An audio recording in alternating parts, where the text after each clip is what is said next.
ladies and gentlemen. Look, YouTube people, please don't get mad. I'm going to be eating while I watch this, but I'm hungry. Okay, I'm hungry, and I'm only doing this for a filler until I play the secret retro game that I'm not going to leak. From Charlie Bucket in Willy Wonka to the Shermanator from American Pie. These are celebrities who work normal jobs now, beginning with Hayden Christensen, who gave up his fame as a Hollywood actor. Wait, is that Anakin? Wait, he did a lot of stuff though. He did Jumper. I said a lot of stuff and then I named one fucking movie. I liked him though. To return to the world of manual labor. After appearing in the third Star Wars movie back in 2005, Christensen explained that he felt he hadn't really earned his fame, stating, "I guess I felt like I had this great thing in Star Wars that provided all these opportunities and gave me a career, but it all kind of felt a little too handed to me," also adding that he liked the idea of deliberately sabotaging his fame just so he could start from scratch. "You can't take years off and not have it affect your career," he admitted, "but I don't know, in a weird sort of destructive way, there was something appealing about that to me." For this reason, Christensen decided to purchase a farm just outside of Toronto, Canada, so he could get into the world of agriculture, stating, "I'm trying to figure it out, it's all new to me, but I would eventually like it to be a fully operational farm with livestock and different crops. I've got a tractor and an excavator, and I'm learning to use all the construction equipment. Right now there's an apple orchard that I want to extend, and I've started a small vegetable garden, and I want to turn a hayfield into lavender," which also led to his own line of country clothing through a company called RW&Co. What the fuck? I feel like he's doing I feel like that's way better than having to be a movie star in the limelight, constantly getting bombarded and judged for any tweets that you make. He's living the life on a farm, and he's still he's still getting a bag from his brand. Christensen has since been spotted at numerous farmers markets and maintains that the farm is going well. How's things going, man? How's the farm? Good. Farm's good. However, while Hayden Christensen is still kind of working for himself, Stephen Anthony Lawrence has since found a different type of employment since he played Beans in Even Stevens. After the show came to an end in 2003, Lawrence struggled to land any further teen roles as he went bald only 1 year later at the age of 14, stating in a Vice interview, "I mean, it sucks, but you come to terms with it." What? During the same interview, Lawrence explained that both of his parents were then diagnosed with cancer, making it even more difficult for him to return to acting, having stated, "You're being a caregiver, you've got to be there to change diapers, and you can't do that when you're on auditions. That's physically impossible, it just wouldn't work." After both of his parents tragically passed away, Lawrence returned to the workforce as a part-time actor alongside another interesting job, Santa's little helper at the Sun Valley Shopping Center. Fans have been flocking to the mall to get their own selfie with Beans, and he seems to be having a good time with it. If Instagram captions are to be believed, he's making dreams come true, which is certainly more than that mall Santa can say. Beans explained in the Vice interview that he took the role to honor his father, stating, "Dad was really into Christmas. He was a big Clark Griswold guy. So this was kind of my way to feel close to him during the holidays and do something cool for people." That's fire. However, it was Danny Lloyd from The Shining who decided that the world of media just wasn't for him. Wait. I'm not gonna lie. I never seen the original Shining, or The Shining was remade, right? Now, chat, is The Shining the movie with the two little girls in the hallway? And its big claim to fame? Well, I mean, all I know is like the main thing people talk about is like the blood or some shit. I think that was the movie. I think that was still the same movie. I don't know, but I'd never seen the original. Apart from two other... Here's Johnny. Wait, that's The Shining too? I thought that was a completely different movie. Loud ass munching damn. Oh, my fucking bad. Minor appearances, The Shining became Danny's only major role on the big screen, and considering he was only 6 years old at the time, he'd returned to school like any other person. I'm glad I was in The Shining. It just wasn't something that panned out, and I decided to go back to being a regular kid in school. I worked at the local Walmart. I also worked on a hog farm driving a tractor and working with the hogs. A Hollywood life probably wouldn't have been for me anyway. In a different interview, Danny explained that he used these farm jobs to pay his way through university, which ultimately led to the full-time job he works now, biology teaching at a high school. Lloyd learned fast that being the kid from The Shining was not a fact he needed to share with pupils looking for chinks in his authority. It was disruptive in class, so that's when I began to really play it down. Yeah, you're canceled, buddy. I heard what you said. We all literally heard what you said. You're done. Hold on, chat. I gotta get a drink. You're done, buddy.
All right, let's get it.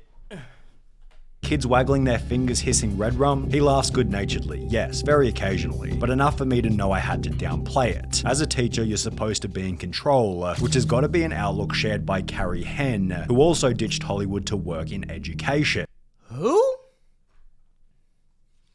Who the fuck is Carrie Henn?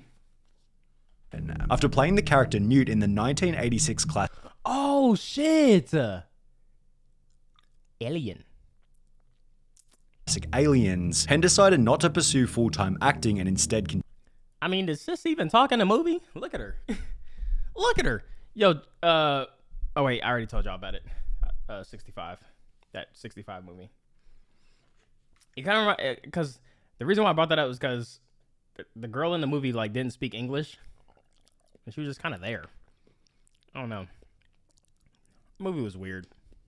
Continued with her schooling. For this reason, she fell out of the public spotlight for over 30 years, returning in a 2016 Comic-Con interview with Kevin James to state that she'd rather found traditional employment. I always wanted to be a teacher, so I went to school to be a teacher. Tell them what you do. I teach 4th grade. Yet it was Vanilla Ice whose career change was significantly more surprising. He found massive success in 1990 with the now infamous song Ice Ice Baby, yet his music career had almost no longevity, with many considering Vanilla Ice to be a one-hit wonder. With his music career in the dumps, Vanilla Ice tried his hand at motocross racing and even professional jet skiing, which worked reasonably well given he peaked as the world's number 6 ranked sit-down jet ski racer, competing nearly every weekend and earning a Kawasaki sponsorship. At the same time, Vanilla Ice began to go down a dark path of drug addiction, leading to his disappearance from the spotlight. However, in 2010, the name would reappear in a show about houses called the Vanilla Ice Project. He'd become a renovator. The show ran for over 9 years, displaying countless different construction projects, yet this wasn't the only normal job that Vanilla Ice wound up doing. In 2013, an article was published to the website Joe reading, "He's transformed himself from rapper to lighting sales."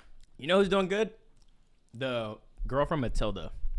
I think she just be on Instagram, she just be living life. I don't even know what she do, but she literally be chilling. She be linking up with the girl, the black girl that was in Matilda too. We guess when the lights go out on a rapping career, you have to find a way to turn them on again. But by selling lights and lighting designs, really? Mr. Ice currently works for Capital Lighting in Florida and has designed what he calls Vanilla Ice Lighting, a line of chandeliers and wall sconces. Check out this advert for lighting starring Ice himself. And yes, he actually says lights, lights, baby. However, it was Peter Ostrom from Willy Wonka who decided that instead of living in a chocolate factory, he'd rather look after animals.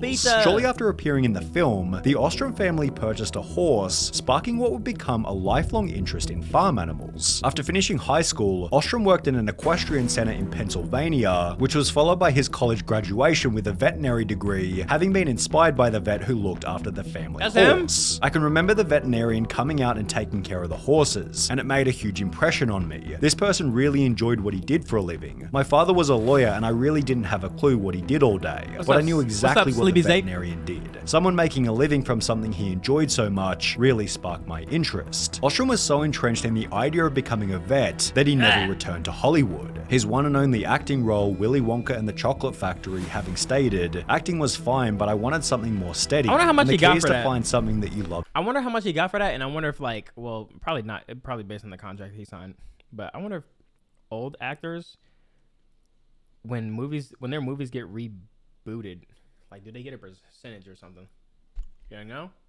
Doing, and that's what my profession has given me. Although he's not the only celebrity on this list to dedicate his life to the medical field, as Jennifer Stone from The Wizards of Waverly Place followed a similar pathway. Only 1 year after the show came to an end in 2012, Stone was diagnosed with type 1 diabetes, with her experience in the hospital inspiring her to join the medical field. I wanted to make sure that nobody ever had to experience that when they were going through uncertainty. I know it's a drop in the bucket, but it was something I could do. While maintaining minor acting roles on the side, Stone began to volunteer at a Burbank medical center, and by 2019 she'd become a fully qualified nurse, stating, "I just see so much more of humanity than I ever saw before nursing. I've seen parts of humanity that I don't know if I would have ever seen without it. It's a beautiful thing and it's heartbreaking, and it's a great reminder to be thankful for the things that you do have." Since becoming a registered nurse, it seems Jennifer Stone has pretty much retired from acting. However, this hasn't stopped her from being recognized. That's like saying Toby's getting paid for Homecoming, but that's not a remake. That's just him. He's just featured in the film.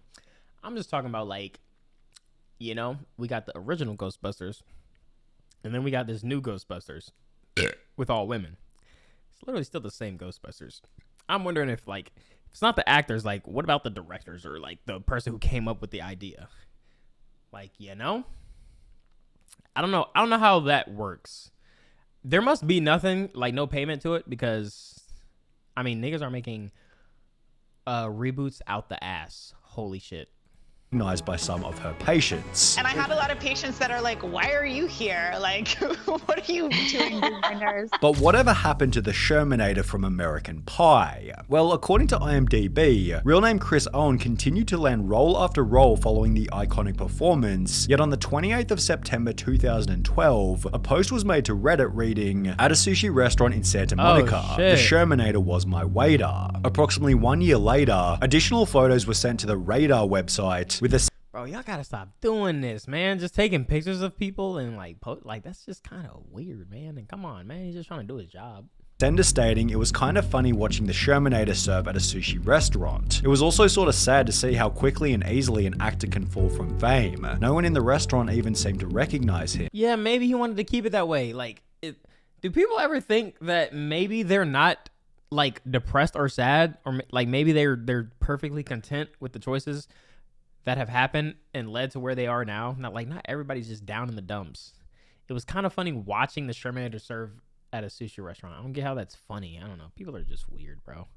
When interviewed by the Daily News 3 years later, Owen stated, "Life doesn't always go the way you planned. I love acting and this job lets me stay in the fight. I get recognized a lot," he says. "I walk up to the table and see the look in their eyes. People get excited and it feels good. I like connecting with people for that brief moment in time," although in December 2018, it seemed Chris Owen recognized that he'd need a long-term career path, as he'd make a post to his Instagram stating that he'd joined a property company called Compass, with his following post showing that he'd become a real estate agent. But while Chris Owen took these positions out of necessity, it was Susan Boyle who got a day job just so she could return to being a normal person. Despite having a net worth of over $40 million, Susan has often been commended for living an extremely humble life, having raised over £42 million for charity whilst continuing to live in her childhood home. However, Susan Boyle's desire for normality was best highlighted in an article from June 2014 titled, "Millionaire Susan Boyle applies for a £6 an hour cashier job in her local bookmakers," with the article reading, "The 52-year-old singer is reported to have applied for a minimum..." See, this is when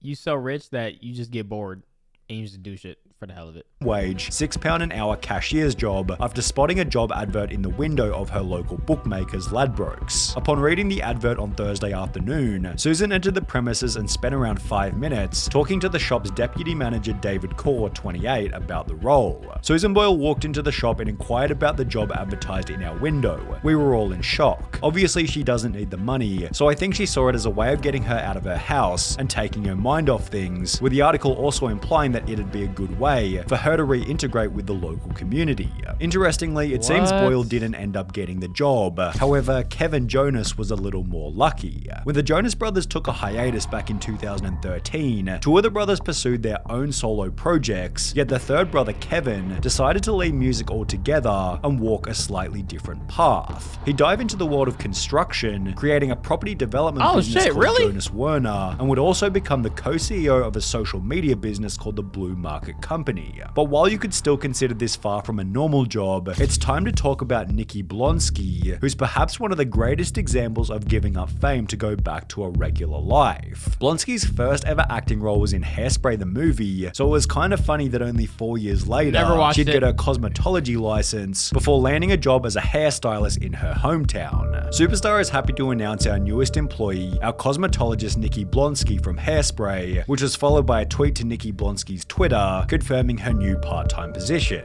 It's true I'm working at Superstar Salon as a makeup artist, and I'm proud to be working That's kind of fire though. Bills, but I'll never lose sight of my dreams. Just because I'm part-time working doesn't mean I'm gonna give up on my dreams, and don't give up on yours. I might book something big soon, keep positive, and apparently she made the right decision by doing this, given the customer feedback. That's cool. I was so surprised today when I showed up at Superstar to get my makeup done, and it turned out to be Nikki Blonsky applying it. She did a great job, and I really look like a superstar. I mean, it's a good thing she's actually good at makeup though, because you know, just because you kind of got clout, a lot of people will go to you. But like, what if your work is like garbage?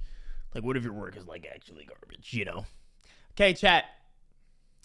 It is time for retro gaming.